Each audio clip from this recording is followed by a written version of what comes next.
Instituto Europeo. Era de origen conservador, no sé si ha sido de los comunes o no. Que era Lord. Muy pro-europeo. Lord... No era Lord. No. Pues entonces, bueno, no sé. Después vino el griego por allí. Alguna vez me lo he ido encontrando. I'll try. No tenía ningún interés en esto. Y le dije, mira, mi hijo ya no vivía en Londres. Bueno. Pero lo dejé. Pero... No, y siempre nos encontramos de vez en cuando en conferencias. Yeah, I mean, my view here is... Ian Begg, sí. Ian Begg, que sigue también por allí, aunque lo veo bastante menos ahora, sí. Yo ahora viajo. ¿Pero qué estás, basado en Bruselas o en Madrid? No, en Madrid. En Madrid. Estuve en Bruselas demasiados años y acabé la comisión, me volví a Madrid. ¿Hablas ahora? Yo hablo el último de esta sesión, sí. Somos 4. ¿Es donde está Enricoleta? Es Enricoleta, es el primero, o no, Laura Tyson es la primera, Enricoleta, después viene Marta Cos, que es la comisaria de expansión, y luego vengo yo. Sí, pero si te quieres sentar aquí, a mí no me importa sentarme en la esquina. Ponemos a Enrico. Cambiamos a estas dos. Bueno, como veas, no sé si nos van a echar una bronca, pero bueno, porque yo me puedo poner ahí en... bueno. Fui presidente. Vale, pues aquí voy. Me voy para allá. No, pero siéntate tú si quieres aquí. Bueno, pues venga. Yo 30 años. Esto pasa...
I was moved, but no.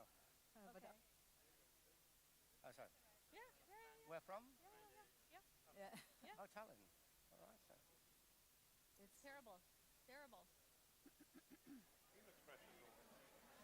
Oh, you want me to sit here? Not really. I'm just confused. She was looking at me saying no. Hello. Hello. Pleased to meet you. Pleased to meet you. I'm Andres. Commissioner. Yes. Hi. Okay. Remember me? Yeah, there was something coming out, and it's the microphone. Originally, we thought he would be going from there, but we changed the program a little bit. Okay. So I apologize. You don't have a nameplate. I'm not taking anything personally, okay? Okay, so the plan is the following. First of all, we have Carl and Ella doing the introduction.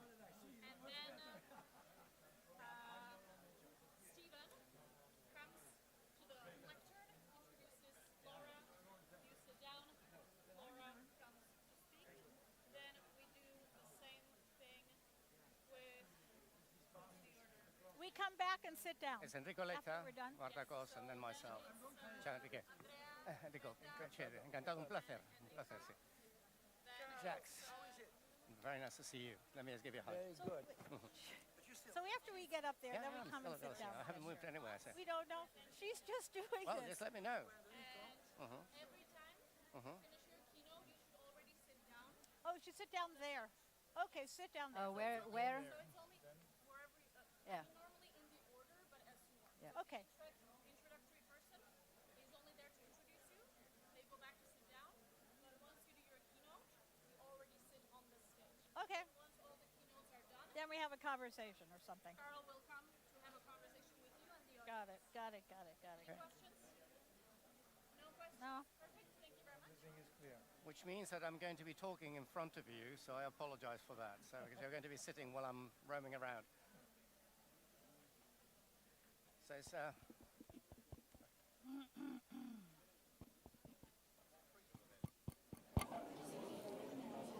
Good afternoon and welcome to our formal opening of the 12th edition of CEPS Ideas Lab.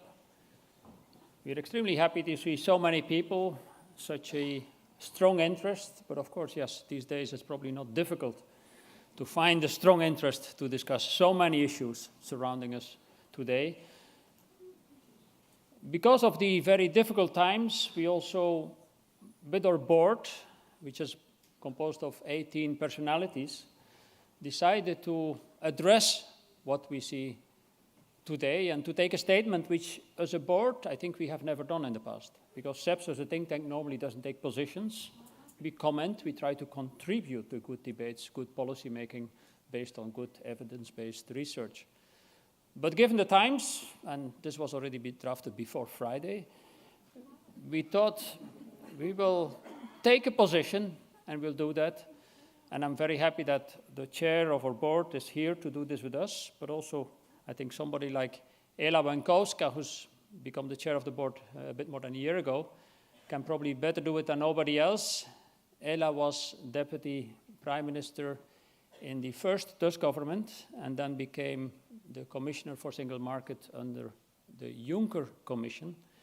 And she will present you the statement of the board, which we adopted last week, as our position on the current situation in which Europe is today. And it will also be publicized on our website on this moment, just to take a position on the situation in which we're in today. Thank you.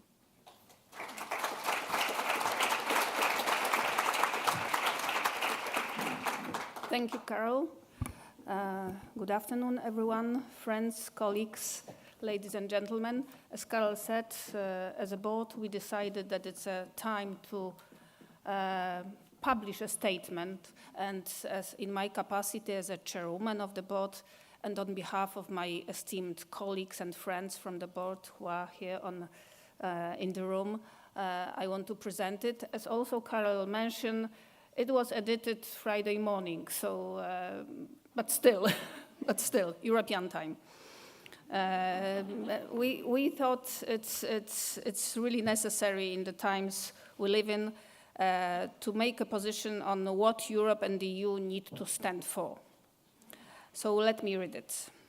The EU and Europe are under attack, as we have probably never seen before, under attack both internally and internationally. The challenge is enormous, but it is also an opportunity for EU to advance. To act effectively, the EU will need to rely on its own strengths as traditional allies become less and less predictable. We see, that's from me, we see some unimaginable before alliances are really appearing. The EU needs to demonstrate its resolve and stick to its course, be open, complete the single market, pursue the digital agenda, and make the green transition work, maintain its democratic values, and keep diversity and inclusion high on its agenda. On the economic front, the EU can count on its economic strength. The stage for deep structural reform and action on competitiveness was set last year with a series of high-level reports to focus the agenda of the second von der Leyen Commission. This is starting to be implemented, with further action being undertaken on the member states level. The EU security is, of course, of the utmost importance.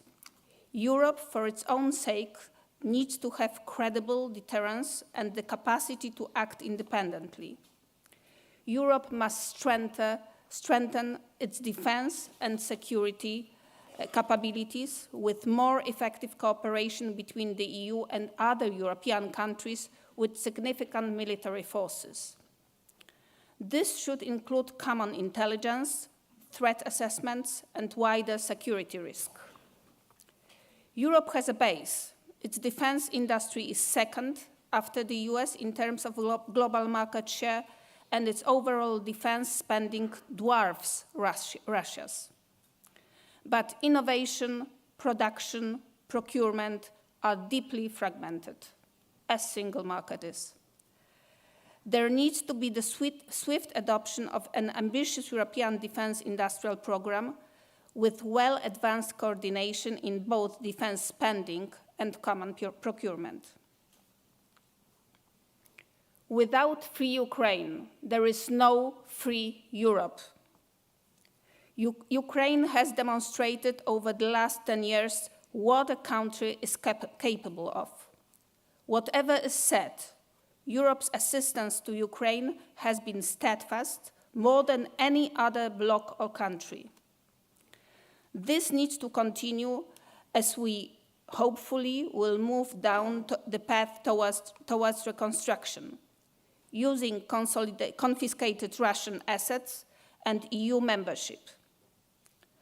For this to materialize, Europe needs to provide the prospect of a secure future, not just to Ukraine, but also to other candidate countries. This is how we can truly secure our neighborhood. On the transatlantic front, the EU should be more vocal in highlighting mutual dependencies. Both economies are very interlinked, with the EU having a goods export surplus, whereas the US has a services surplus. Actions on one side will have implication on the other, and vice versa. The EU must act from the position of strength, using tariffs when it hurts, or with non-tariff barriers and other instruments. But it must stay united. We must stay united. Only unite we are strong. Europe needs to work with like-minded countries and increasingly with emerging market economies and fully support international law, multilateralism, and democratic values. CEPS is proud to stage its 20th Ideas Lab as an opportunity to explore actionable solutions to the most pressing challenges we face, such as Ukraine reconstruction, digital sovereignty, the energy transition, sustainable trade, and the future of work in the AI age. Over 2 days, because as you also know, I know this is a third opening session. We have start, we have warm up, and now it's official opening. So over 2 days, we will bring together 160 speakers and over 800 participants. Thank you very much for being with us. With 40 labs in total and 14 labs staging original ideas to help solve acute policy problems. So welcome again, and wish you a very fruitful discussions and solutions, and welcome again to the Ideas Labs.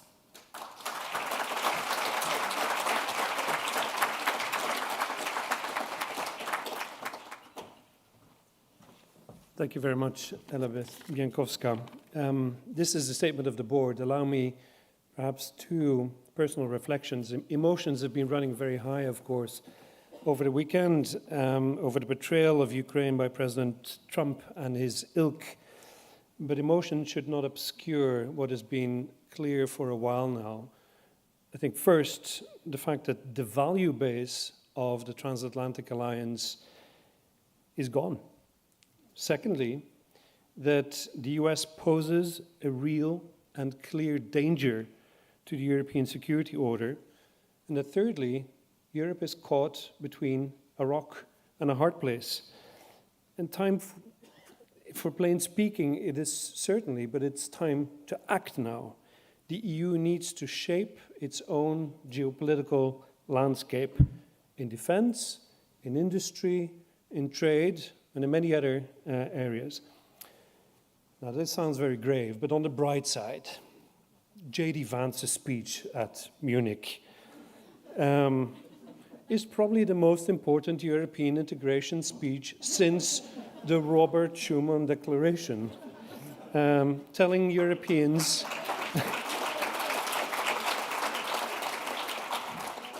telling Europeans how different they are from MAGA America. Yes, we are. And the Trump administration, thankfully, has also not wasted too much of our time in declaring where they stand on the side of autocracy, against international multilateralism, against international law. Maybe not as full, but this is anathema to the European Union. And instead of groveling to the President of the United States, as we've seen some of our so-called leaders do, they should double down on building European strategic autonomy. And at the same time, they should be careful not to fall into the trap of running back to China. Beijing continues to undermine European security with the support for Russia, and it may talk a great game about international law and institutions, but if there is any substance to it, then it is very different from ours. So, does the EU now inhabit a new version of the Yalta-style world order, one in which the great powers divvy up their spheres of influence?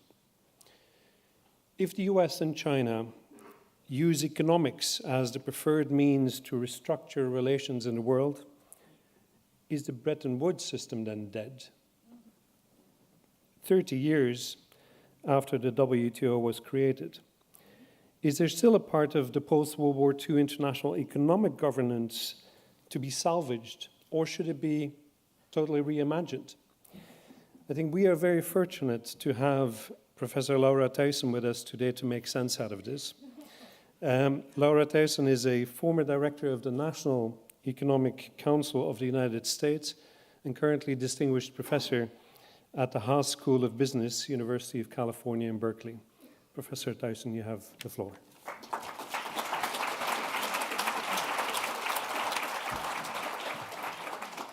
Well, thank you very much. I'm honored and a bit overwhelmed to be here, particularly after that statement, which I wholeheartedly support as a non-European. And also, I in no way represent MAGA America. I will try to help you interpret some of MAGA America. Look, my own area has been on international trade and industrial policy. So some of the major globalization efforts were led by my president, President Bill Clinton. That was the inauguration of a NAFTA Plus agreement. That was essentially the WTO. That was the welcoming of China into the WTO.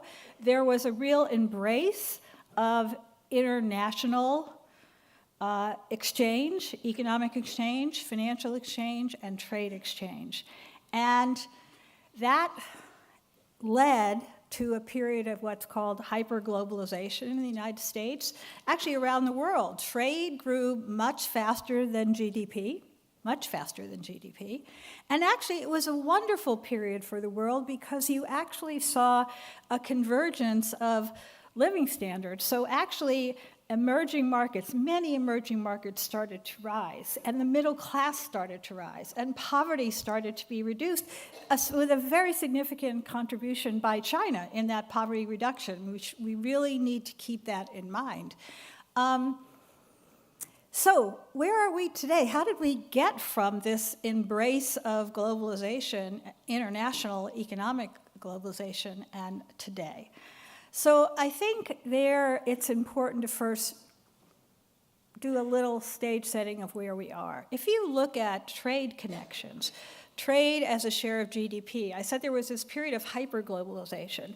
But then after the great financial crisis, and then again after COVID, you actually had trade shares as a share of GDP basically stabilized. They don't look any different today than they looked pre the global financial crisis. They don't look any different. Trade shares relative to GDP, which is a way of measuring openness, a standard way of measuring openness, hasn't changed very much. It hasn't changed very much. So I want to start with that. We're not really deglobalizing, but we are reconfiguring or fragmenting. Many of you in this audience probably know my colleague John Zeisman. John Zeisman and I wrote a piece for the Brookings Institution a couple years ago when President Biden was in office. We were not looking forward to, we did not think there was going to be a Trump 2. We actually thought, yeah, but the world, we still have a regionalization and fragmentation of the international economic order that is going on, significantly driven by the reality that the US and China are the 1 and 2 major trading partners in the world, and for reasons that have to do with increasing concerns, security concerns in the US about China, and frankly, increasing competitive concerns in the US about China, the US wanted to reconfigure, wanted to fragment. And so that's the first thing. And as a result of that, even earlier than today, we've had a tripling of trade restrictions around the world, and we've had them mainly to do with China, some to do with Ukraine, but there certainly has been trade restrictions. Now, what I want to say is that the US electorate, US policymakers in general, have walked away from that Washington consensus, which was the embrace of international economic linkages and cooperation. The US began to believe, workers began to believe, businesses began to believe, and policymakers began to believe that actually it was not working for the United States, in particular its relations with China, but overall. If you look at, and I think that one of the speakers sharing the panel with me today is going to talk about where did Trump voters in Trump 1, where did they came from? They came from parts of the United States that saw their communities destroyed, that saw their jobs destroyed, that saw their companies destroyed, that destroyed their way of being because of imports and because of outsourcing. Look, American companies went all over the world and developed lower cost places to do their manufacturing, lower cost locations, less American labor, less American jobs. That infuriated, understandably, as it destroyed, it infuriated voters. And if you look at where Trump 1 tended to develop his connections to the electorate, it was in those communities hardest hit. So you really do have American workers walking away from globalization. Even though as American consumers, they were benefiting enormously. They were going to Walmart every day. They were getting Apple iPhones, which you couldn't have afforded if they'd been produced in the United States. As consumers, they were doing great. As workers, they were doing terrible. Then there was American businesses who began to sort of get worried about the competitive threat of China. And also the fact that China was making it more difficult for them to access the Chinese market. So that voice, American business as a voice of openness, tended to move away from that. And then finally you have the policymakers, and the policymakers really were, I think, very worried about China's embrace as a world leader in the South China Sea, a world leader in Asia, a world leader in becoming a major source of geopolitical rivalry.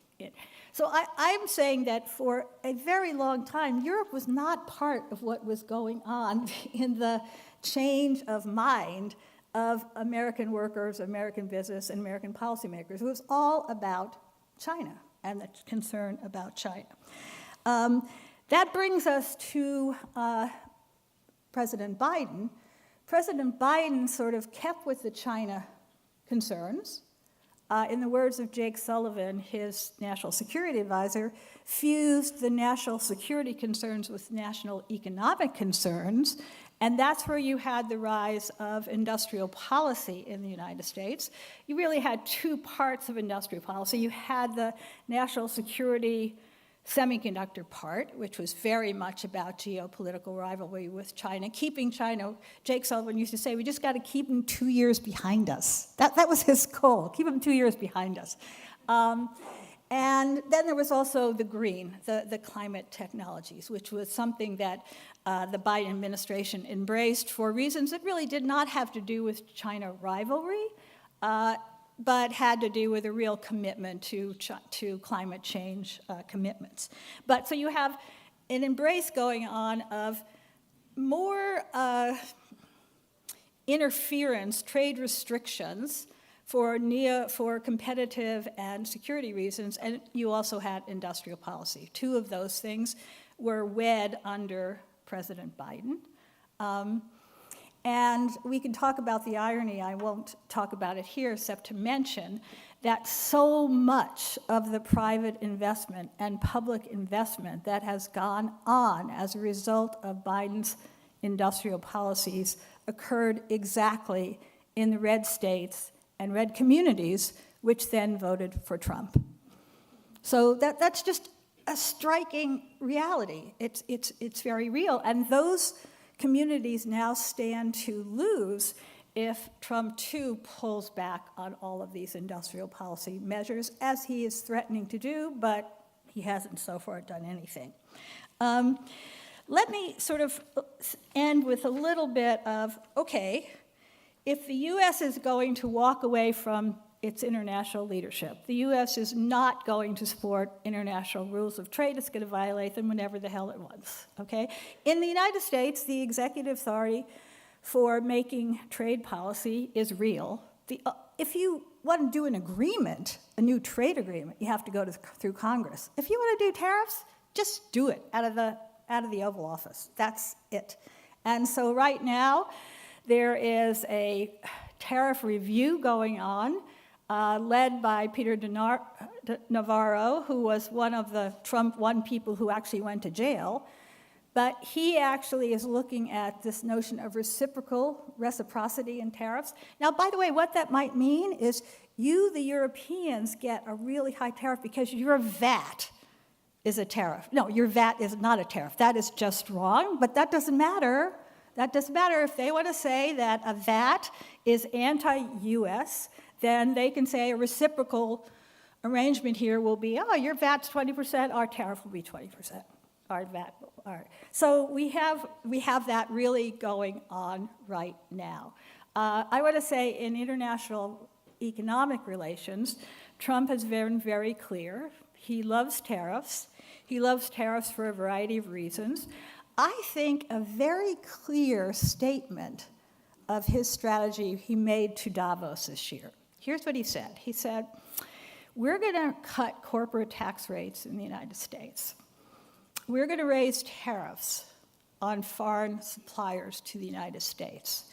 What we really want, except from China, because they're a geopolitical rival, we want the foreign firms to invest in the United States. Move your production here. Move your production here. The tariff encourages you to move your production here. The low corporate tax rate encourages you to move it here, so move it here. I think to a certain extent that pretty much captures what he has in mind. In addition to which he has reciprocity in mind, sort of dealing with unfair trading practices of our partners. I know there may be a discussion later, so let me just say that what is uncertain here, very uncertain, are the effects of this on the global economy. It depends upon retaliation. It depends upon what happens to the value of the dollar. So in principle, a tariff might, if it's successful in cutting down imports, could actually increase the value of the dollar. But on the other hand, if it results in a stagflation situation, if there's a lot of retaliation around the world and the world economy slows down and prices are higher every place, which is what I think is the likely outcome, then that could be a weaker dollar. We just don't know the effects on the dollar. And we certainly don't know the announcement, which I just heard about, the crypto reserves. I have no idea. Okay, I literally have no idea. And I don't think the Federal Reserve has any idea either. Let me end with, for this audience and for just thinking about it, right before I arrived, I'm in a wonderful situation. I am visiting senior fellow at the European University Institute in Florence, at their relatively new School of Transnational Governance.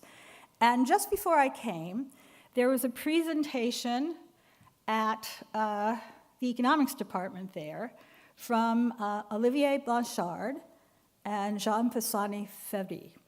And what it was called was the Coalition of the Willing, the Coalition of the Willing. And the need for Europe to work internally and with partners around the world on common objectives.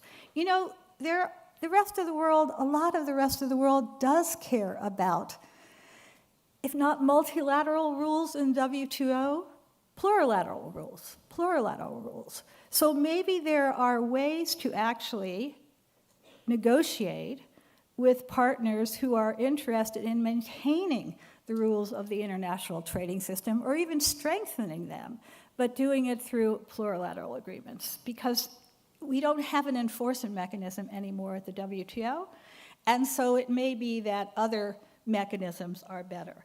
So that's one area. Another area is obviously climate. There are many countries in the world, and this I would include China, that are really quite serious about trying to handle their commitment to climate change. They're doing amazing things in technology. They're doing amazing things in their domestic policies.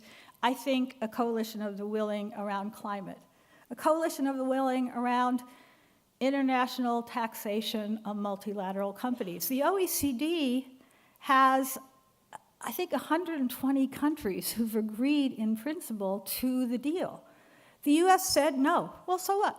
Then the US says no.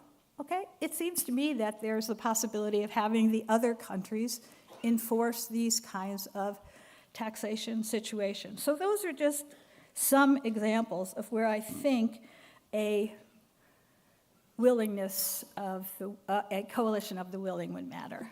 Let me mention one other thing that came out last year that I, having worked on industrial policy and macro policy, I do think the Draghi report is a very important report in terms of a key problem for Europe in innovation is scale.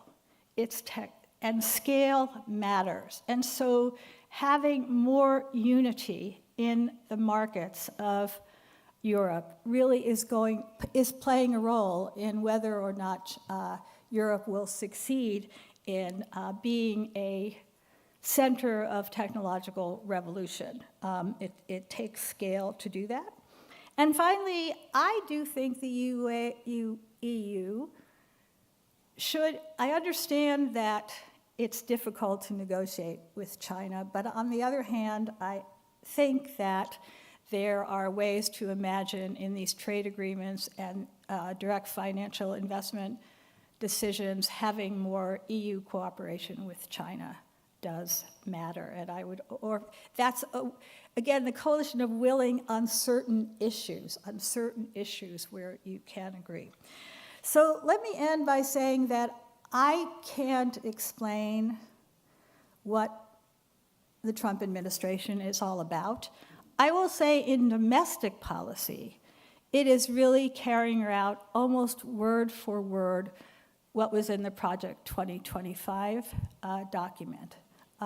The opponents of Trump noted that over and over again in the conversations, in the debates. But if you want a rule book, if you want a playbook to what they're trying to do, you just go there. That plus one other judicial development, which is very important in the United States, and that is the growing sentiment behind the notion of a unitary executive, a much more powerful executive branch. And that is traveling through the court system. And I'll just end with one way this is likely to show up is a key feature of Project 2025 was back after Nixon, and really as a desire to hold the executive in check. They said, well, an executive, if the Congress passes resources, and those could be international trade resources, they could be, the USAID resources, they could be any resources, Medicaid in the United States, if the Congress passes those resources, the executive cannot impound them, cannot not spend them. They passed a law in 1974 to basically take away the ability of the president to impound them. President Trump will take that to the Supreme Court. And he will take that to the Supreme Court to say that's not a constitutional law. The law does not allow, the Constitution does not allow that kind of control of the Congress on the president. We shall see, we shall see. So I would say that that's what to look at in terms of lots of policies. You know, if you think about this USAID, that was right in there. That was right in there in the Project 2025 document. If you think about the fact that the U.S. is actually seems to be going to close down much of its weather service, that's in Project 2025. If you think about the FAA, that's in Project 2025. I would take a look at all that in terms of thinking about where the U.S. is going, where the unitary executive authority is going to try to squeeze the functions of the administrative state, to reduce the functions of the administrative state. So I will leave you with that. And I would say the non-MAGA America applauds you and wants to work with you however we can.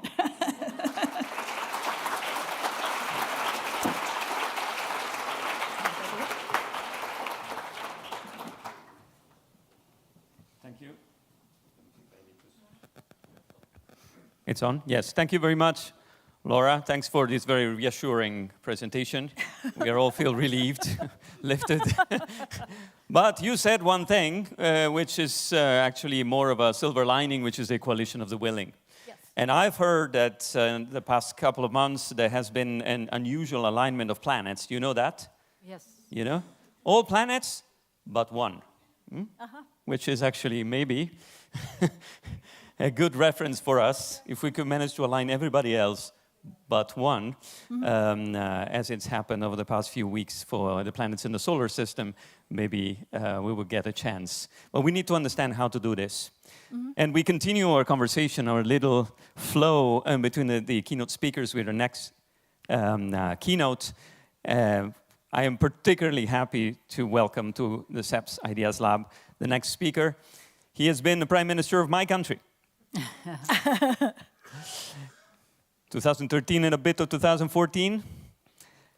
He is now the Dean of the IE School of Politics, Economics and Global Affairs, all right, right, in Madrid. He's the president of the Institut Jacques Delors, and is, of course, the author of one of the reports that have shaken the public opinion and the policymaking landscape over the past months. I have been lucky enough to have witnessed the early days of the preparation of that report. We at CEPS had followed that with a lot of enthusiasm. We have been super happy of the result. We have been even happier because he came to present it at our premises immediately after releasing it. So ladies and gentlemen, of course, without further ado, I will introduce you to Enrico Letta. Please take the floor.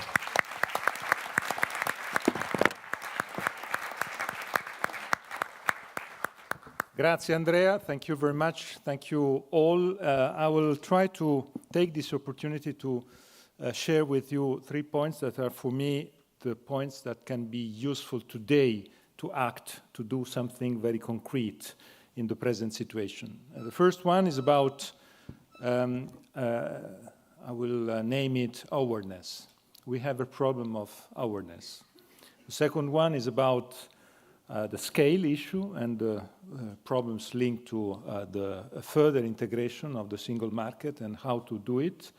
And the third one is about the big conundrum that is the funding, the conundrum on funding. I want to be very clear on that because I know there's a sort of, we avoid to discuss on this point usually in the European milieu, but it in reality is the true problem we are having because we today we are not finding the right solutions on that. But first of all, I would like to thank CEPS, not in a rhetoric way, but really CEPS for me in the year in which I prepared the report has been a fantastic compagno di viaggio, a fantastic help, first of all, for the moment in which we try to understand the key points on how to feed a report bottom-up. And I think CEPS was one of the protagonists of this bottom-up approach of my report, helping me in Brussels, of course, but also everywhere on many different topics. I would like to thank you all, and I'm here also to say now it's time for the second half of the match, and the second half of the match is the most important one, is how to implement, how to apply.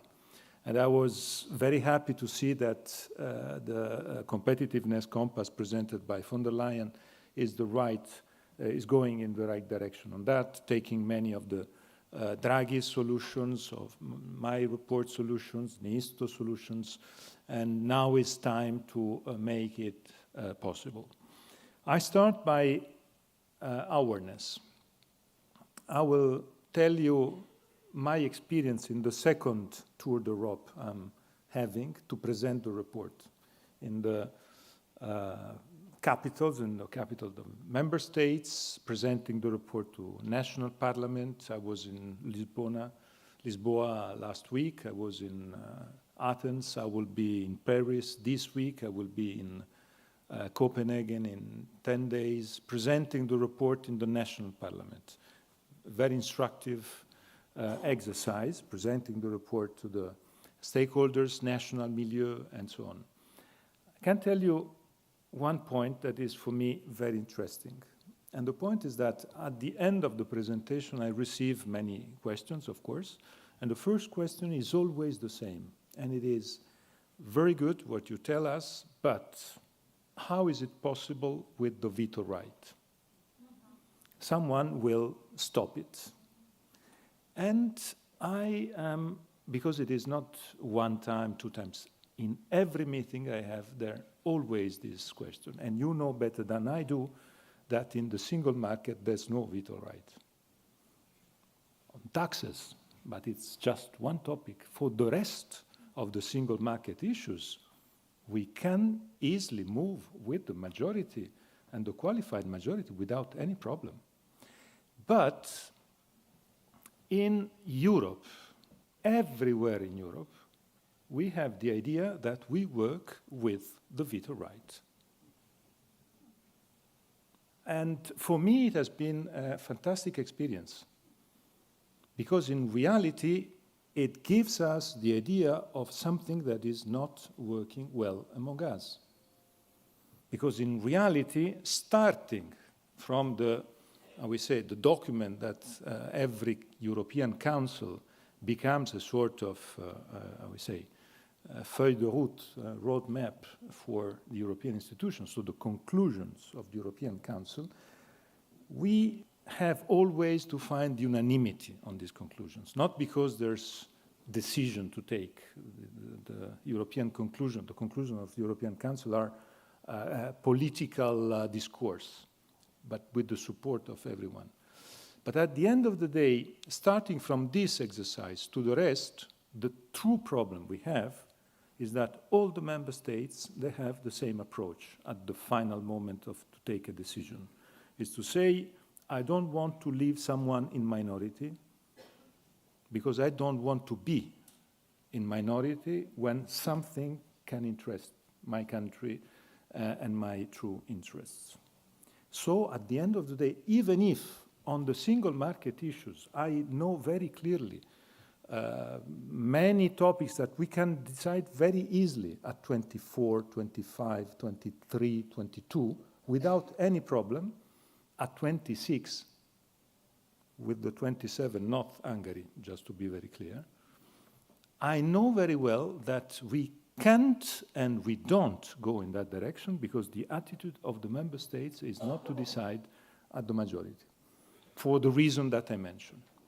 So first point I want to put here in this distinguished audience, because I think we have a problem there.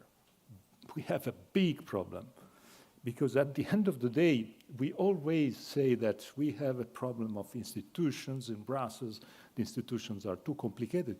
In reality, it's the way in which we apply the rules that is complicated. In our mind, Not because of the rules, because we have full of possibilities to apply the majority rule, and we don't, for political reasons. And the other awareness is about the problem of borders in our mind. I was, in the period of the presentation of the report, we had many discussions about trans-border, transnational mergers, always using this term, trans-border merger. There are no more borders within the European Union. Borders are in our mind. So when two European banks, they want to merge, it's not a trans-border merger. It's a merger between two European banks. That's it. And the same for the rest. The key problem is always the same, is the national approach. We want to have, even if we say we need to have, and I move to the second point, even if we say we need to be united, we need to unify, our reaction has to be united, yes, but we keep thinking that we need to have a national control of on our national economic system. And it's the reason why we don't have any merger on telecom, any merger on energy, any merger in the financial services, any mergers among banks, only within countries and not among countries. And if we continue like that, it will be simply impossible to be able to be competitive at world level because we are too small. We are too small. All the European, even Germany is too small. And this point is today the key point, the key political point. The leaders that met yesterday, they have to meet among them, among the Europeans, and to say, now the first step is to say, now we work to merge our national champions and to create European champions. It's the only way to be able to have a consequence of what we are doing. Otherwise, we continue with the national champion, and you know, Laura, what is the big consequence of having only national champions? Is the fact that the national champion is very strong at home with a national flag, but take the easiest example. That is, we have 27 financial markets, not one European financial market. We have the euro, but we have 27 financial markets. So we, the Italians, will never pay with a French credit card. The French will never pay with a German credit card. The Germans will never pay with a Spanish credit card, and we pay only with American credit cards.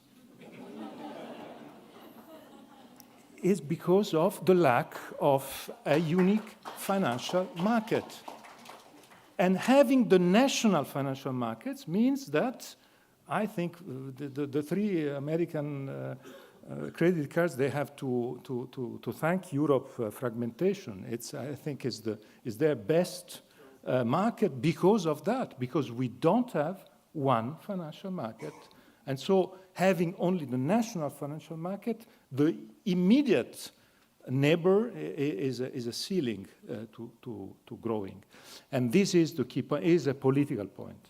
It is not a problem of rules. The rules are very easy to adapt. And I have to say, in the report, I presented a report that can be applied with the present rules, without any treaty change. And I insist on that. No treaty changes. Can you imagine now with Trump reacting in Europe, opening the Pandora box of institutional reforms? It would be a disaster. We have to move with the present treaties, applying present rules, but the problem is that the national leaders, they have to be very frank, sincere, and brave on that. And my third point, and I will end up, is the point about the very complex topic of the funding conundrum.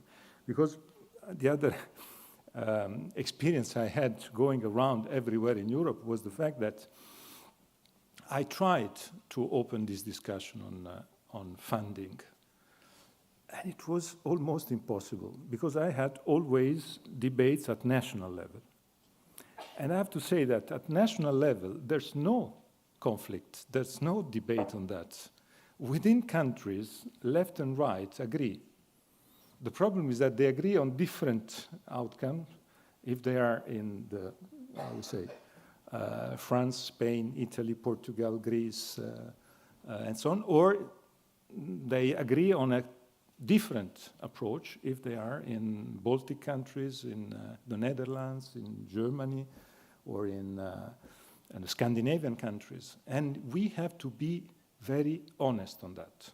We have a political topic here, and this political topic has to become the center of the discussion, because it is clear that now, yesterday, we all listened to the voice of Ursula von der Leyen of the need to rearm.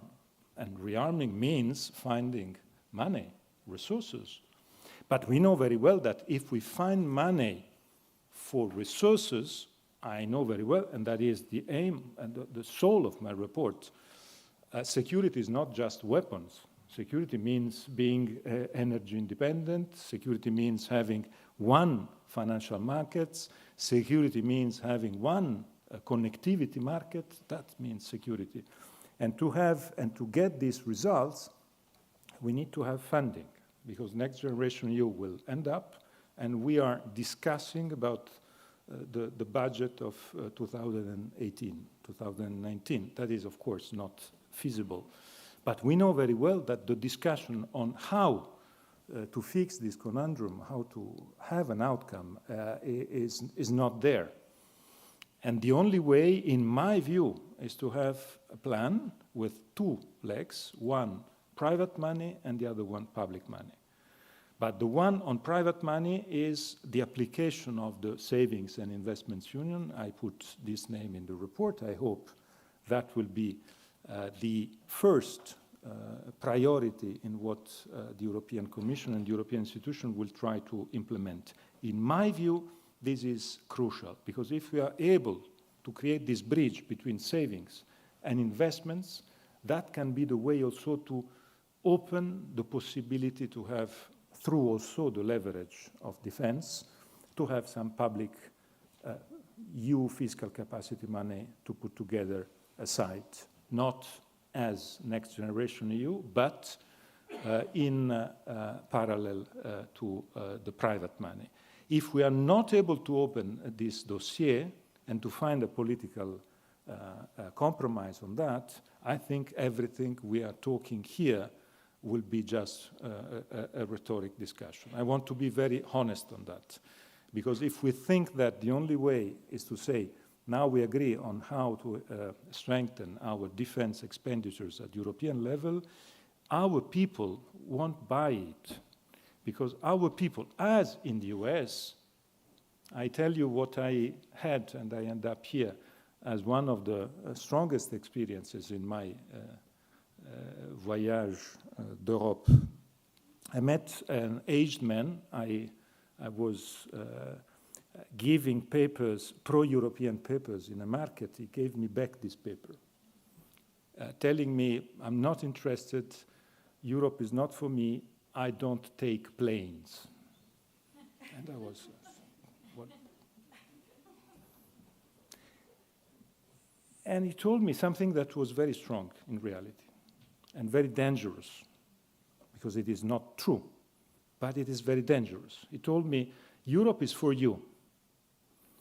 You speak many languages, you work in another country, you travel a lot, you take a lot of planes, you are cosmopolitan, so you are very happy with this Europe. I was born here, I worked here, I was retired here, my grandchildren were born here, I speak only my own national language, my dialect, no more than that, I will die here. So Europe, for me, no opportunity at all, because the European opportunities are for you. And it's very dangerous because it is not true. It's not true, and we understand now it is not true. In my journey, I passed, as many of you, the border of the borders between France and Germany many times, and each moment I was thinking to dozens of millions of coffins that were there because until 45, the two countries and all European countries used to send the young people at 18 to kill each other, to move a border of 30 kilometers or on one side or 40 kilometers on the other side, the same border that today I pass and we pass without being aware that we are passing this border. And we know very well that it is not rhetoric, it is something true, because the same families are crying today in Ukraine and even in Russia, because their son were sent to kill the other one and to die for a border. And the strength of Europe is that we understood that borders can be win-win, not just the way to kill the others. And this is for all. But at the same time, I know very well that if this idea of Europe that is only for the cosmopolitan and mobile people is something very dangerous. This is why this idea of the freedom to stay, this is why the idea of working on services of general interest, this is why the present Commission, and I am very happy that Commissioner Kos will talk after me, because I have a lot of interest and hope for what the Commission and for what you will do also on your portfolio. I'm sure that this has to be one of the key issues for the next years, because it's the only way to have the consensus to do what we need to do at the European level to be more integrated and to be, of course, stronger. I think really it is time to reflect on all these issues, but also it's time to act, because now the challenges that we are receiving from abroad, and I'm sure that these challenges will be challenges where Trump will lose, and will lose also in the US, within the US, because I'm strongly convinced that the problem is Trump, it's not the US. And I'm strongly convinced that the European Union and the US will stay in the future allied. But I'm strongly convinced that we are all thinking that Trump is todopoderoso. Trump is so powerful that he always wins.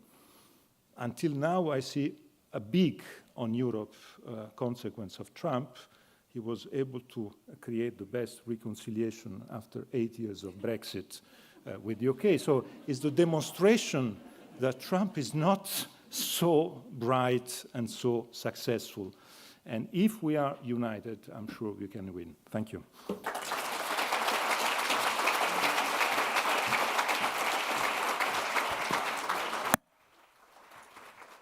Thank you so much for your insights. As you said, the borders should be win-win, not killing each other over it. And I think it's also a very good reminder, as you spoke about awareness, to just remember what is the Union as we know it today, right? The EU is the war child itself, born through wars, that has transformed into the world's largest peace project. And that has been shaped and is still being shaped through crises, one after another. And as the war is now raging on the European continent, the question is, can and will the EU transform into the strong political and security union, the union that can defend itself and the candidate countries standing in a line? Can and will EU deepen and widen at the same time, or maybe not? And what will it take the transformation to actually happen? And these are the big questions, and I'm sure there's no answer to that. But our next speaker is no stranger to navigating rough waters, quite literally. She's been a swimmer in Slovenia and the former Yugoslavia, multiple-time champion, actually. And later on, she's been a journalist in Germany when the Berlin Wall fell and the Soviet Union dissolved, so she's been standing at the front lines of history. And I'm not surprised that she's now ready to take up the next challenging portfolio and shape the next big shift in Europe. I mean, I've been following her, of course, taking up the portfolio. She's been very active, visiting already several candidate countries, engaging a wide range of stakeholders, myself included. And if you've met her, you know she really listens. She always comes with a notebook, and she has pen at ready. So if you have questions or comments today, don't be surprised. She really does. So if you have questions and comments today, don't be surprised if they find a way into her thinking and next engagement. So, ladies and gentlemen, join me in welcoming Commissioner Marta Kos.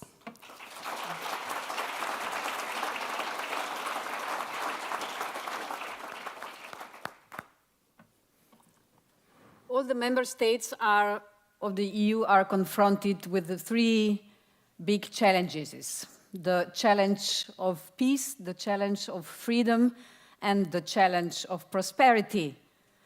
And those challenges can only be met through the European dimension.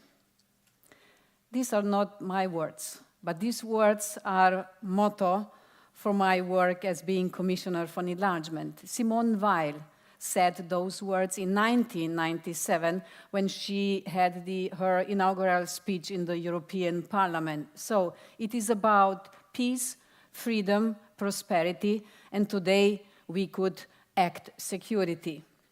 Dear Karel, dear ladies and gentlemen, I really have the best possible job in the European Commission because enlargement today is completely different than it used to be 1 week back or 5 years back with the previous Commission.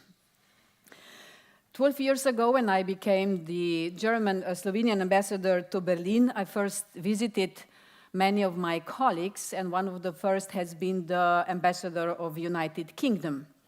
And we were discussing about our work, and I told him, yeah, but you know, it's much easier for you because you're coming from a bigger state than myself. You know, the population in Slovenia is the half of Berlin. But then she stopped me, and I got actually the lecture of my life. He told me, you will be as big as you say you are, and you will be as small as you say you are. I had to think of those lines last week, and when I read an article by Finland's former Prime Minister, Sanna Marin, in The Economist. She wrote, to start, Europe must rid itself of the dangerous illusion that it is weak. I agree it is largely today in our hands as Europeans to decide how strong or how weak we want to be. Because Europe absolutely can be strong. We have 10 times the economic weight of Russia. We are 450 million, so we outnumber their population 3-1, and our society is far more innovative and technologically advanced. And we have the capacity to build up the necessary military force, if we want, and the necessary tools to make sure that future of Europe is decided by us Europeans.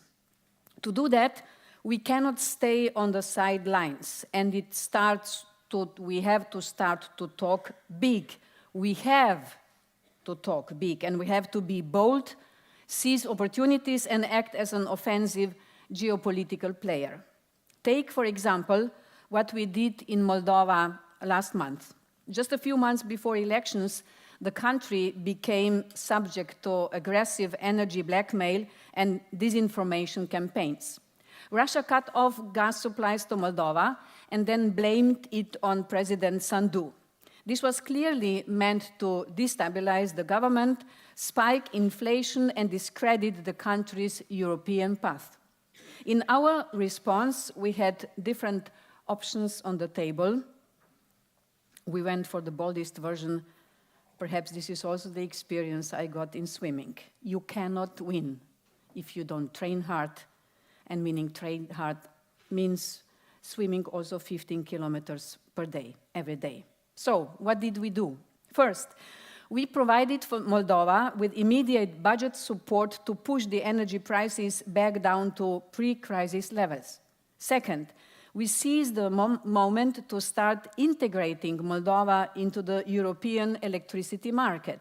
This will help Moldova gain full control over their energy supplies, and they will be completely decoupled from Russian energy by the end of next year. Just for comparison, it took the Baltic states 15 years to do this integration. With Moldova, we will do it in just 2 years. And third, we approach Moldova respecting its full territorial integrity. So when I speak Moldova, I also mean Transnistria. Our offer included the Transnistrian region, where a humanitarian crisis were looming.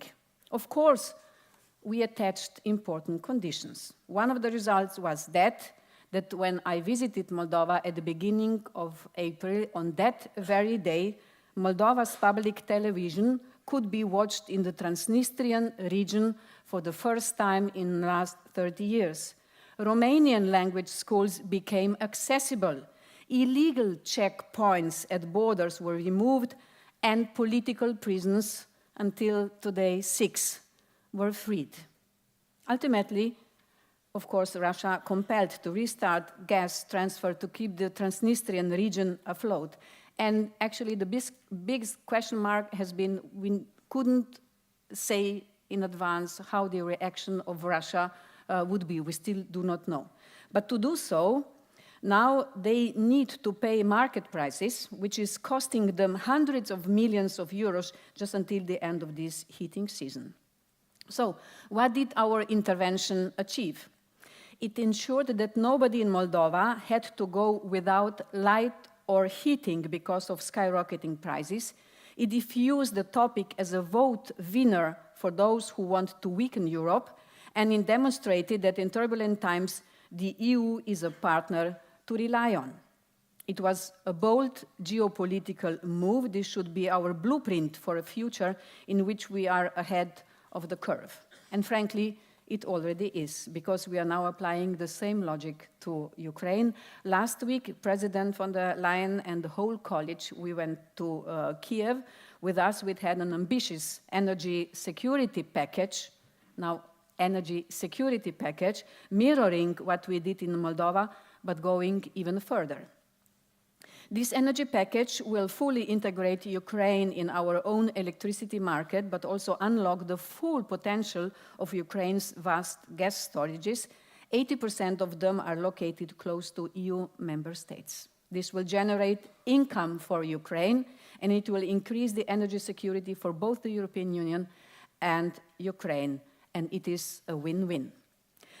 We are also working on plans to accelerate the integration of Ukraine into many more parts of the single market. Enrico, yes, this unanimity decision-making process is killing us in the enlargement process, in the project Europe. Why? Because we need 150 unanimity decisions from the beginning until the end for just one candidate country. But as you have said, and not everybody knows this, when it's about internal market, we don't need the unanimity decision. QMV is enough. So, our plan is to integrate Ukraine in many more parts of the single market, to attract more investments, to strengthen Europe-wide value chains, and to create new opportunities for both Ukrainian and European businesses. And this will be a stepping stone to speed up the reconstruction of Ukraine. We cannot do reconstruction just with the money from the European Commission or EU. All possible private companies have to be involved. And then there is defense. Here the very same logic applies, but it is somewhat reversed. And you should remember this word. I will be said in the future many times. In defense, Ukraine has a lot to give. The integration of its highly innovative and thriving defense industry with its capacity to scale could be a fire starter for a much more integrated European defense market. Ukraine can be an enormous asset for a European Union that has to take more responsibility for its own security, and this is why it will be central to the plans Commission President von der Leyen and Commissioner Kubilius will present in the coming weeks. All of these are measures we can already take before membership. So, I said reversed, now it is before membership, and we should, because Ukraine wants peace through strength.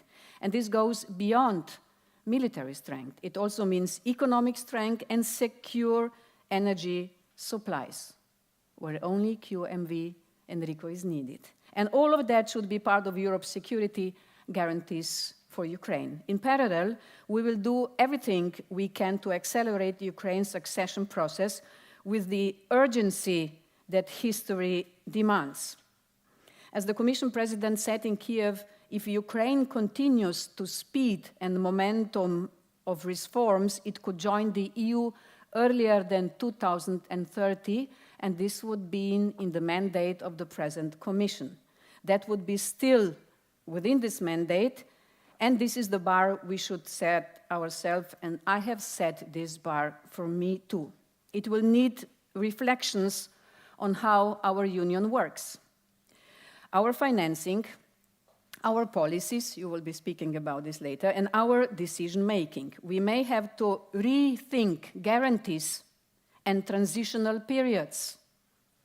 It will require a lot of flexibility and creativity from member states. But we have found solutions to all that before.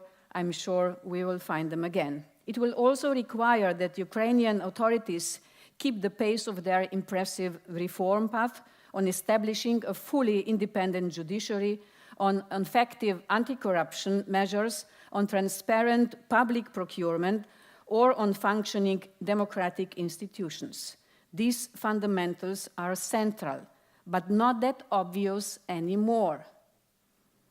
We have heard at the beginning, Elizabeth, from you that what about the values? Also from you.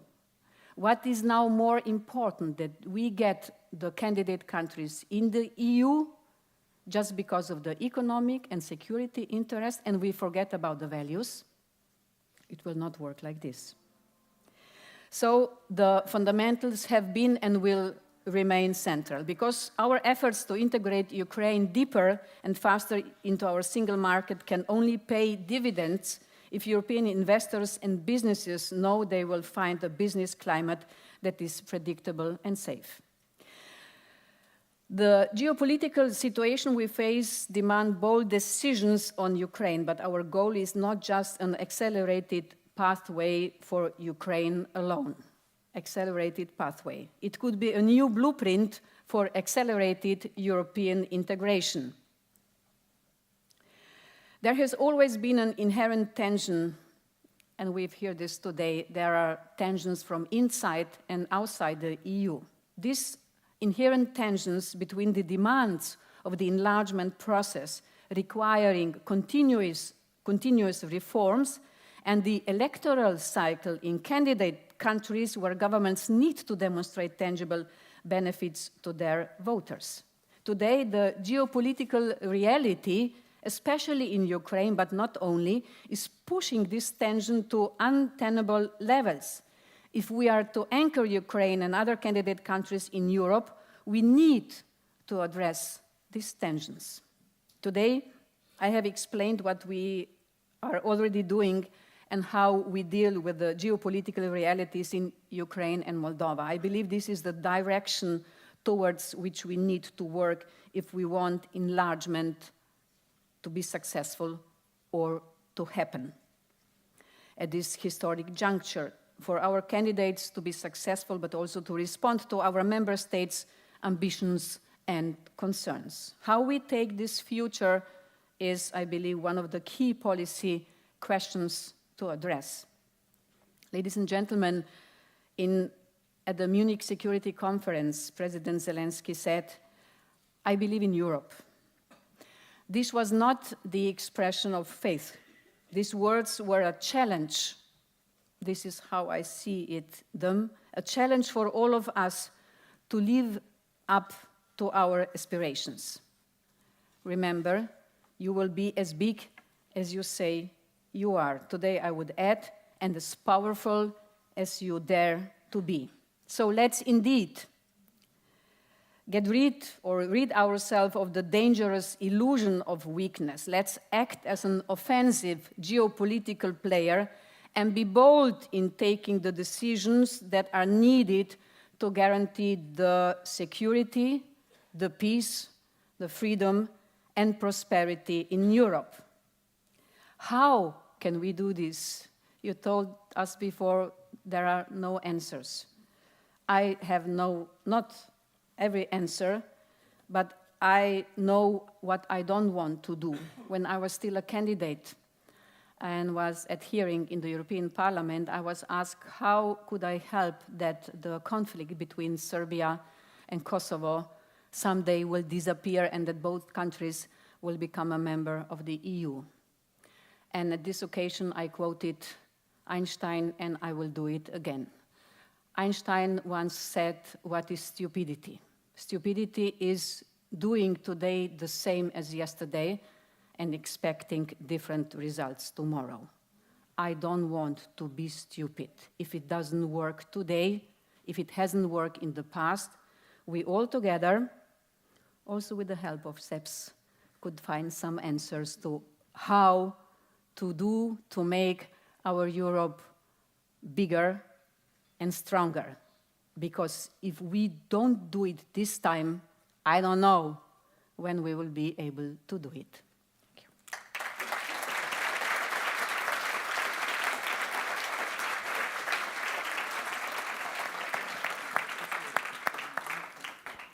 Thank you so much, Commissioner Kos, for this very inspiring insight and also this very positive mindset and attitude. I think we all need a bit of positive energy today after what happened during the weekend.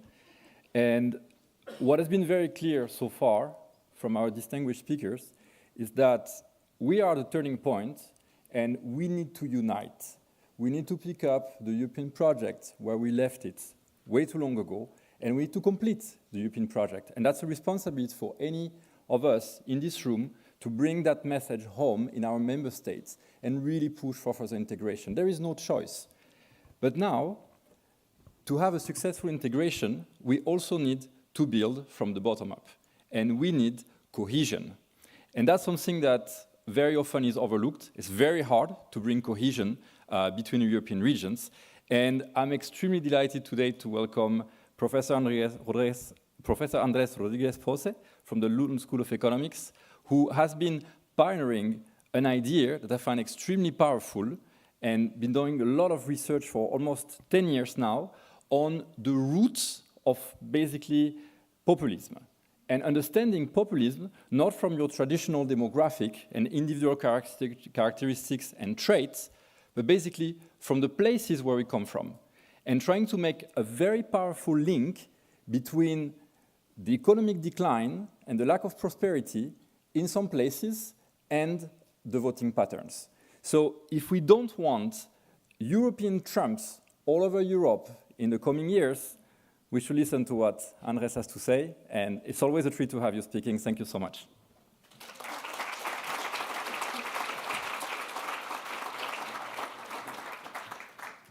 Well, it seems I'm the only one going to be using slides, and I'm the only one that is going to be talking from the center, so I'm going to give you my back. Apologies for that. I don't know how I'm going to move the slides, but first I'll probably say it like that, and I'll make it work. Thank you very much to CEPS for inviting me. It's a great pleasure to be here with this group, following the speeches that we had before, and in such an important time for Europe. But I would say the important time for Europe is going past midnight. It has been going for a long, long time. If we move to the next slide, please, or if I do like that. Next one. You're all here, and you have to face it because, like me, you like Europe. This wonderful contrast, the European Union, that is, depends on where you measure the start, is soon to become 70, and that has delivered so many benefits to all of us. But if we go to the next one, please. But the problem is that you all think like me. And a lot of people think like Enrico's friend who doesn't fly. They think about the European Union like the Liberation Front of Palestine in the life of Brian thought about the Romans. What had the Romans done for us? What has the European Union done for us on top of democracy, stability, prosperity, equality, economic growth and development? So I can do it. Perfect. Yes, that's all very good, says Reg, but what has the European Union done for us? And this is the way most of our compatriots, wherever you are thinking. There are two visions, that Europe is wonderful, like most of us will think over here, and there's the vision of a larger number of our compatriots that think that the European Union is like the Roman centurion that is actually scolding Brian because he doesn't know how to speak Latin properly, because he doesn't know the rules. And that's a problem. that we have to overcome, because this is a rising wave of discontent that is nothing new. It has been growing and has been growing for quite some time. This is the evolution of Eurosceptic vote over the last 25 years, from the year 2000 to 2023. We haven't yet updated it to 2024. And this is not European elections. Why don't we put European elections? Because otherwise the percentage would be higher. We put national elections. And these are votes for parties that can be hard Eurosceptic, in orange over there. What is hard Eurosceptic? Any party that wants the demise of the European Union, or wants to actually challenges fundamental principles of European integration, like, for example, the euro or the primacy of European law. Then we have soft Eurosceptics, which can be parties that have got fundamental challenges with specific basic policies of the European Union. And the border is actually flexible, because one party can be in one position one day and in another position the year after. And if you take a look, this wasn't a problem in the year 2000. There were 3% of Europeans that voted for hard Eurosceptic parties in national elections. There were about 7% that voted for the combination of hard and soft Eurosceptics. Today, 2023, and not 2023, it's 14%, close to 14%, voting for hard Eurosceptics in national elections, 28.5% in 2023 for hard and soft Eurosceptics. Mostly extreme right, but also, in some cases, extreme left. If we put 2024, and that's preliminary data, we get to 1/3 of our compatriots. And it doesn't mean that all the rest, the other 2/3, are supporting European integration in the way that's been purported by most of us. If you take a look by country, what you have is a situation in which, yes, you take a look the browns and the ochres there, and we have 4 countries, Hungary, Italy, Poland, and France, where we have more than 50% of the population that is highly critical in national elections, I repeat, of European integration. And this is a moving target. You will have Lithuania, Malta, and Romania there with no, let's say, Euroscepticism. But we all know what's happening in Romania these days and what the situation is. This is a moving target, and unfortunately for all of you and all of us here, it's moving in the wrong direction. You take a look at the maps. Here in this color is the hard Eurosceptics. There is the hard and soft Eurosceptics. And you can see that anything in blue is below the average. Anything in reds and ochres and yellows is above the average. Italy has got a serious problem with hard Eurosceptics. When I said Italy, it's East Germany, it's Sweden, Estonia, it's Finland, it's also most of France. When we put both together, then we have whole countries that appear completely different. Poland, Slovakia, Hungary, Italy, the Netherlands, France, and the situation, for example, in Portugal or in Austria is radically different today than what it points over there. And the question is why? Why are our compatriots so much in the throes of parties that want the demise of what has been built by us and our ancestors for such a long time? And this is just to highlight what has happened in Germany just last week, last Friday, when you have this situation whereby it's not increasingly just an East German phenomenon, although support for Alternative für Deutschland is far stronger in the former East Germany than in West Germany, but it has also been growing in areas of the south of Germany with young voters, in areas of the south of Germany, Baden-Württemberg and Bavaria, with relatively high income, and in areas, mainly rural areas of Bavaria, but also Baden-Württemberg and Hessen, where you have low levels of unemployment. So it's spreading, and it's spreading much faster than we have seen in the past. How can we explain this? Well, we can explain it turning to what has been said, mostly since the first election of Donald Trump in 2016 or the Brexit vote in 2016, that this is a question of identity and individual characteristics. That is all about people like me, or mostly like me, white, male, of a certain age, and where I don't stand there is uneducated. That might be affected or feel threatened by migration. What Laura was saying at the beginning, so the demise of certain jobs that have gone mainly because of international competition and globalization. And most of it is true. It's all about also geography, which fundamentally doesn't come from geographers, it mainly comes from political science. Places, rural areas, places with low density, you get out of the big cities and you are in a completely different world, whether you are in the United States or you are also in Europe. And we're going to see that in a moment. But it's also, and this is what I've been preaching for a long time, is economic decline. Long-term economic decline, industrial decline, stagnation, lack of opportunities for people that are driving people first into despair, then into anger, and then into support for extreme options and options that are against European integration. Sorry, I just went one too far. What I'm proposing here as well is a new definition that it goes beyond of the economic dimension, which is the development trap.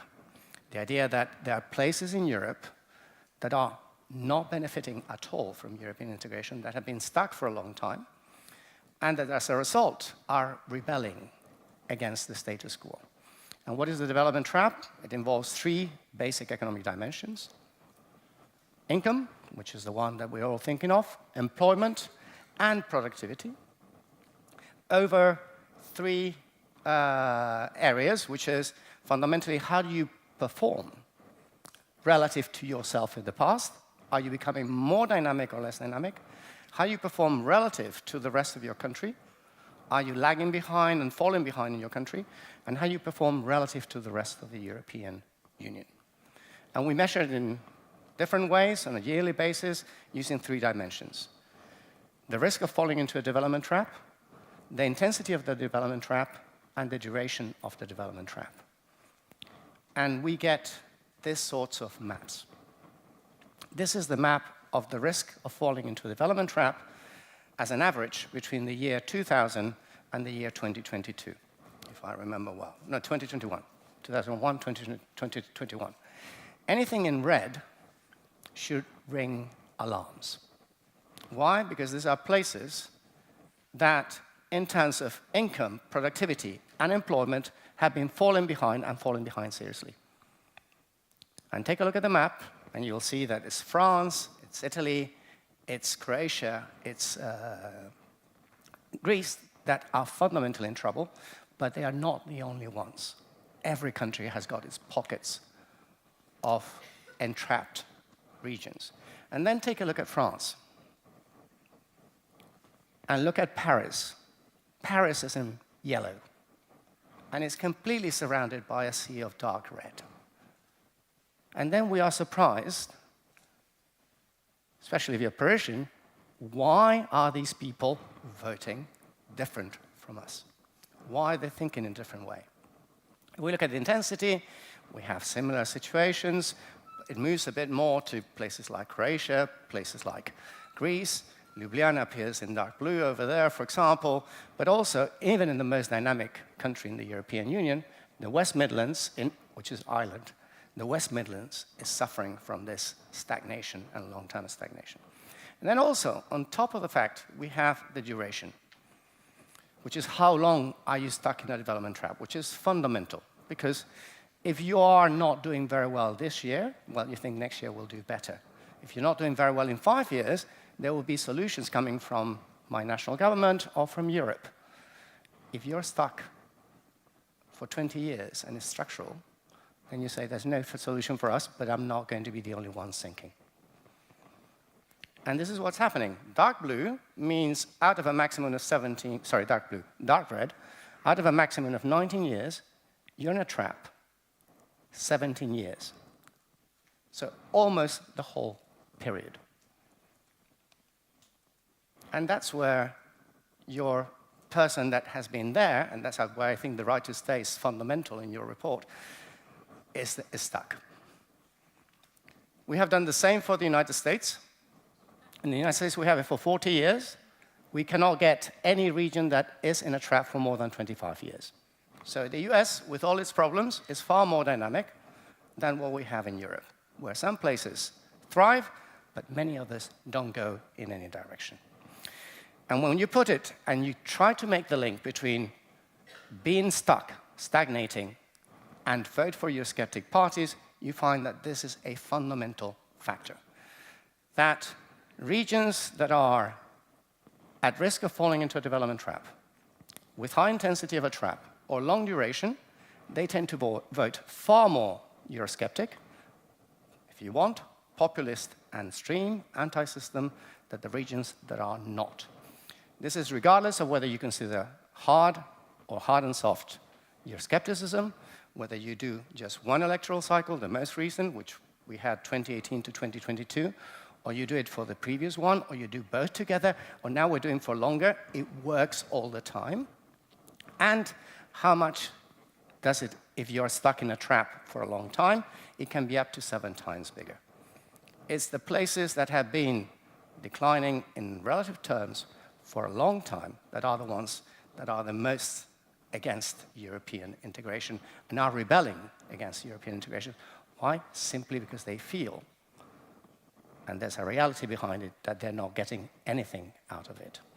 So the question is, what can be done? And let me just go back to this double situation. We are in a situation where the people like us that think that this construct, the European Union, is a force for prosperity, equality, peace, and justice, are becoming less numerous. And those that think that this is imposing and limiting our freedoms, or limiting our potential, is growing, also because we have national politicians that shift all the blame normally to the European Union. Having said that,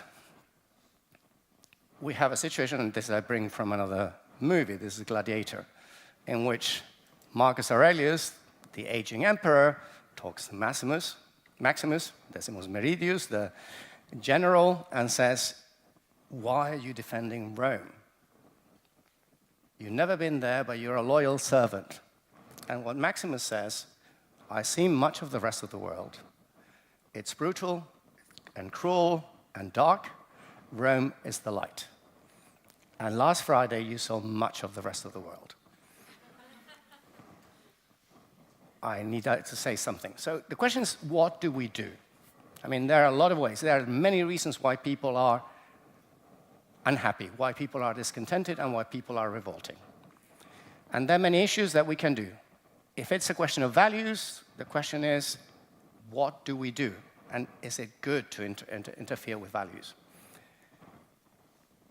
One question is clearly where we can actually make a difference, which is the economy, and focusing in those areas that have been actually left behind. The areas that have been neglected time and time again, that drove the Brexit vote, that are driving changes in the country where I work and live, in the UK, but are also even more important, or as important, in the case of Europe. So we need to actually intervene, and intervene territorially in those areas to make sure that people have the right to stay, but the right to stay in a much more prosperous, and also not just prosperous, where they have opportunities. And we do have a wonderful policy, which is cohesion policy, but it cannot stay the way it is. Why? Because cohesion policy has contributed, to a certain extent, to make sure that many of these places have fallen in between the cracks. We need to keep on investing in the less developed regions of Europe. But on top of that, what we have is that we cannot ignore those places where what we have had is significant long-term economic decline and lack of opportunities. Why? Because otherwise, first, all the discussions that we are having here are going to be purely academic. I completely agree, and I very much welcome the statement by CEPS and Elżbieta Bieńkowska that We need to be now partisan, and we need to defend a Europe that is more secure, that is more competitive, that has a much better functioning single market, that is more innovative, that can enlarge and promote security across the whole of Europe. But to be honest, that would be completely academic, that would be completely irrelevant if we cannot survive the next few elections. We are one election away from having a very different Europe.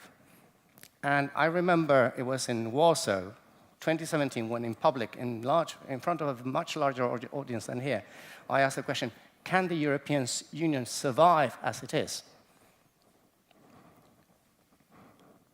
The question today is not, can the European Union survive as it is? Can the European Union survive full stop? Why?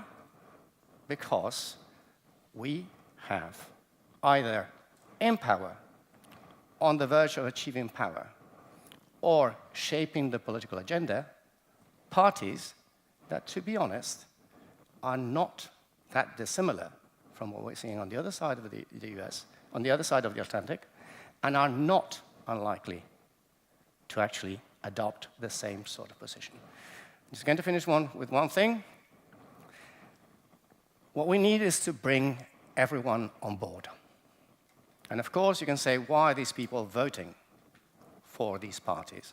And most of the answers are going to be coming from many of you, are going to be, they are disinformed. They have been watching TikTok and voting for the wrong candidate. I think that's patronizing, and that's not true.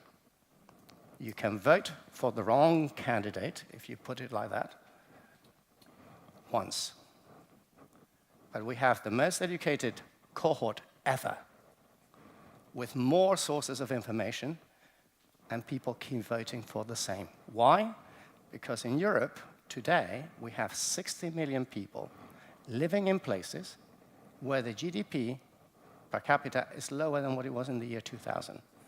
We have 135 million, that is 1/3 of the population of the European Union, living in places that have not grown. And according to data from the Bank of Spain today, the generation of my children has got half the wealth, on average, of my generation. And if we cannot address those problems, I'm not sure we're going to be able to deal with a more competitive and more secure Europe. We're not going to lead anyone in terms of the green transition or the digital transition, and we're probably going to have to face that Europe is going to look very, very different from what it is. We have a European Union that needs reform, that is not perfect, is much better than any alternative, that would require a serious rethinking, but that is far, far better than any alternative that is on the table. And we need to fight for it. We need to fight for 70 years of prosperity, 70 years of greater equality, 70 years, for someone coming from Spain like me, of democracy, and 70 years of peace. The world outside is dark and dangerous. Rome is the light, the European Union is the light. Thank you very much.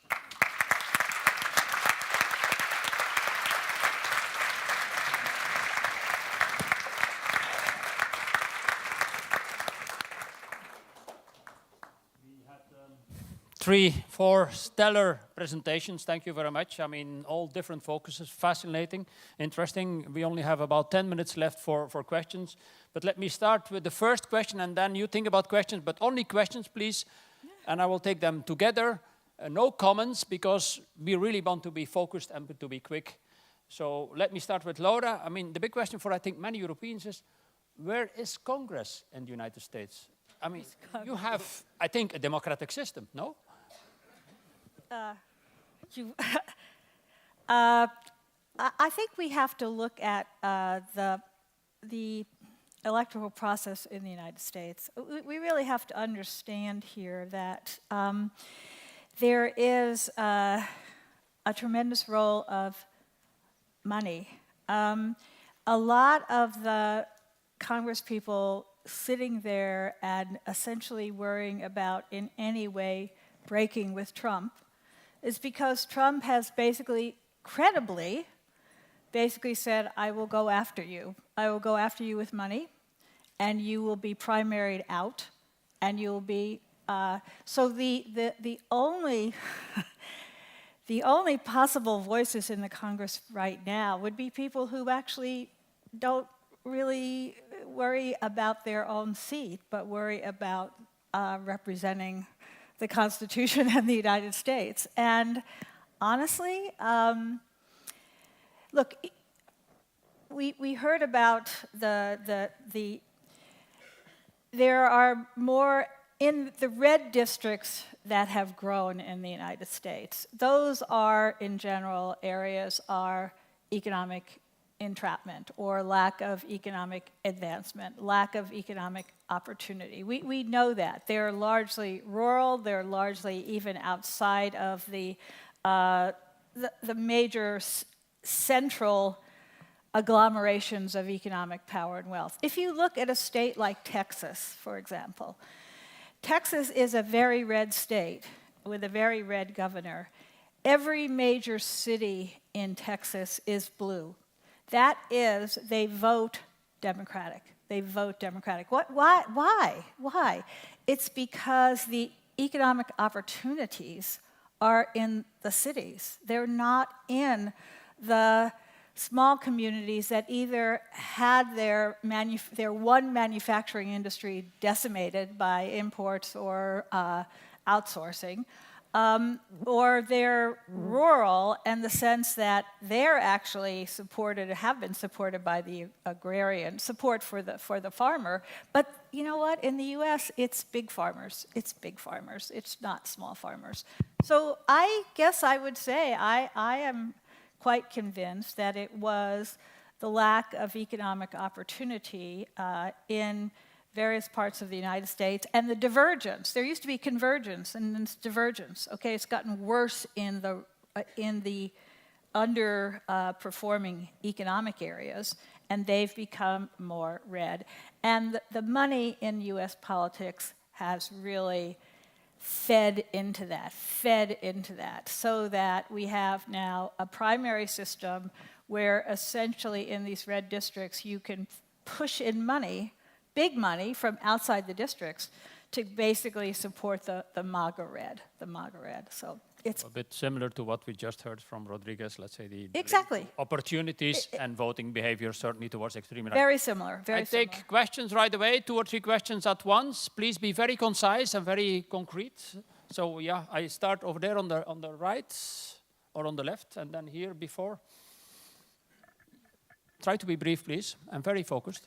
Thank you very much. How do you propose that we can work with a non-MAGA? We know a large part of the United States still wants to cooperate with Europe as well. How can we do that? We saw America's all in during the previous Trump presidency.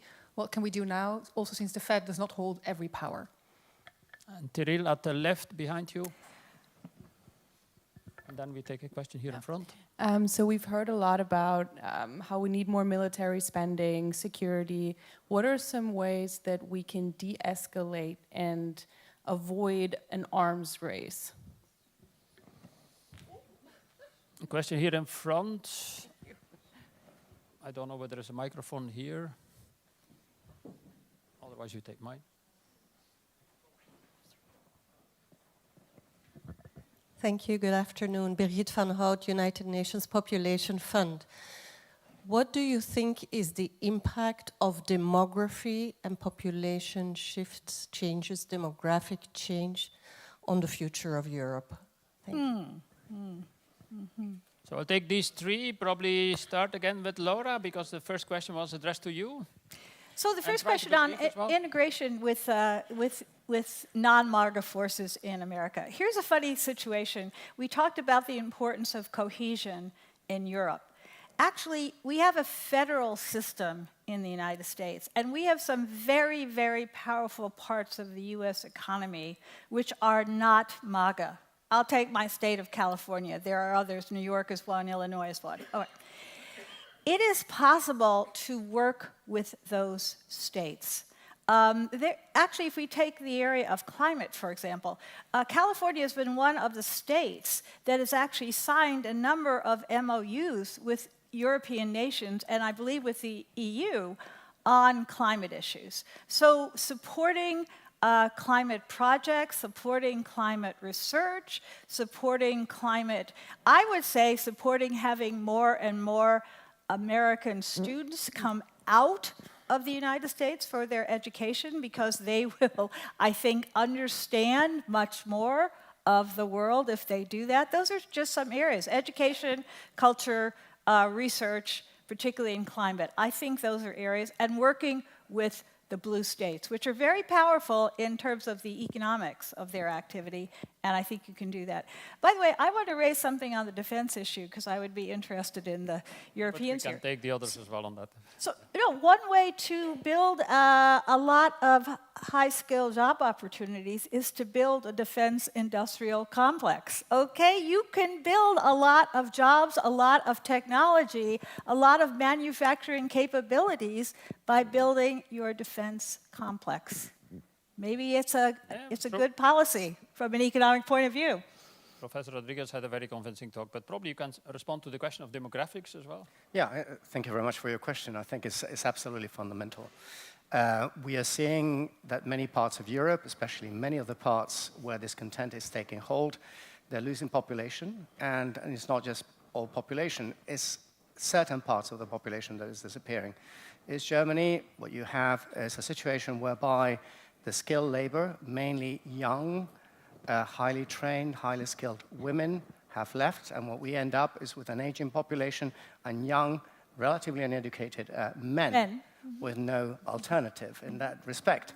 So this is driving the whole thing. And of course, we are in a paradox in which many of the parties that are against European integration are also anti-migration. And whereas in places, and they're strong in places where there are very few migrants. The most dynamic cities in Europe, where you have the bulk of the migrants, this is where these parties take less hold. The question is, how can we convince and how can we bring opportunities by combining more proactive policies to keep population there, the right to stay again, I will go to Nicoletas, but also make sure that we create opportunities that attract migrants to make sure that these people actually rub shoulders with migrants and realize that, after all, migrants are like us and capable of transforming your economy and providing opportunities for a brighter future everywhere in Europe. Could I ask a question to Marta about the whole debate about de-escalation? Because you must be confronted with this if you, what you said about Moldova is a problematic case, but also Ukraine, of course. It is indeed, and there are smaller candidate countries than it's Ukraine.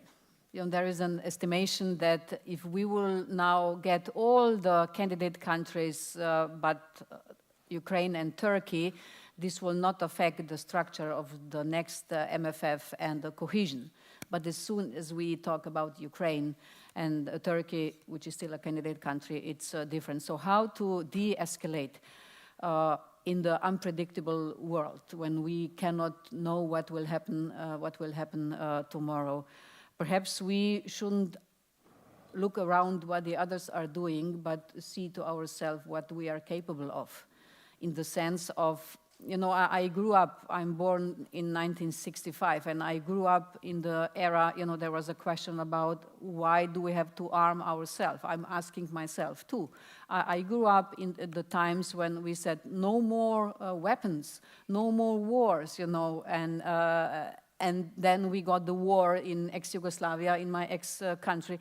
Now we have it in Ukraine. So I think this could also be a problem.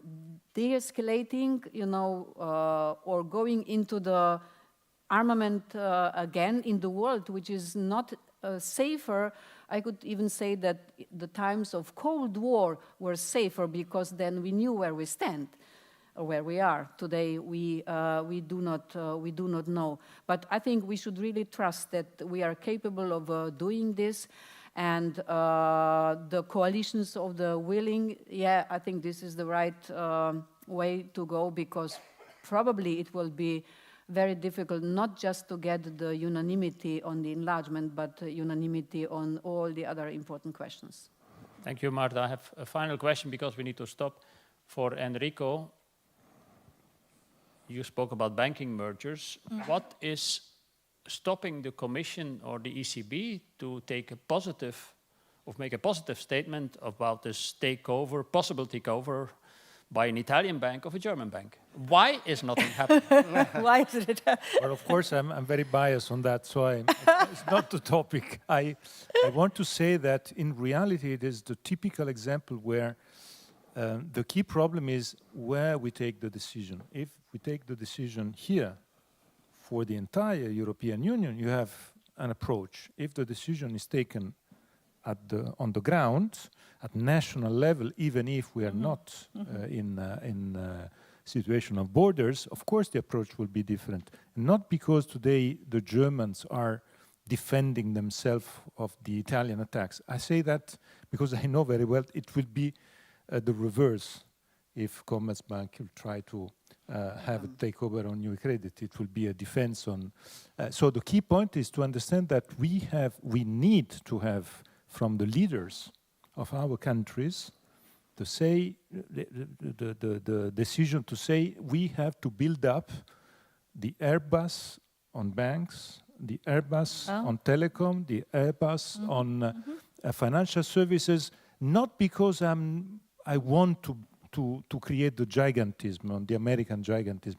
I say that because it is the only way on some issues, not on all the issues. On some issues, the European champion can, first of all, allow SMEs to work. Because if you work as an SME with national champions that are declining, you will miss your opportunity. And this is, in my view, the key point. I would like to add one point on the escalation on military, because in my view, there's also one strong answer on that. We can de-escalate the expenditures if we unite our capacity. One of the main problems that we are all European countries, first the big countries, we are all, how we say, acting as great powers, as we did in the last century. The problem is that we are today acting as great powers, more and more bonsai great powers. So doing everything as a great power, but reducing because we have no money to do so. So the key point is to understand that today there's no more great powers within the European Union. There's one great power that is the European Union. And we have to put together is the only way to reduce the way in which we spend and to use better what we have. But I have to say, I would like to listen and to see acting in that direction, because it's the only way really to be, at the end of the day, successful, is to understand that on the example of Airbus, we win on Airbus because there's one Airbus and Boeing loses. I'm sorry for Boeing, but they lose.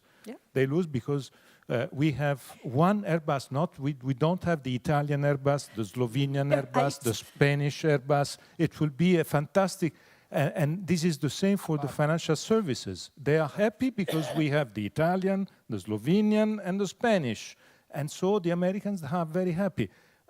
If we are one, it will be different also for the rest, for the Chinese, the Indians. So we have to understand that there's no more time to waste, to be aware that the need to unite our different tools is today, is not tomorrow. Thank you, Enrico. And with this, we break up in lab sessions, but before that you have a coffee break. So again, thank you, Laura, thank you, Marta, thank you, Enrico, and thank you, Rodrigo.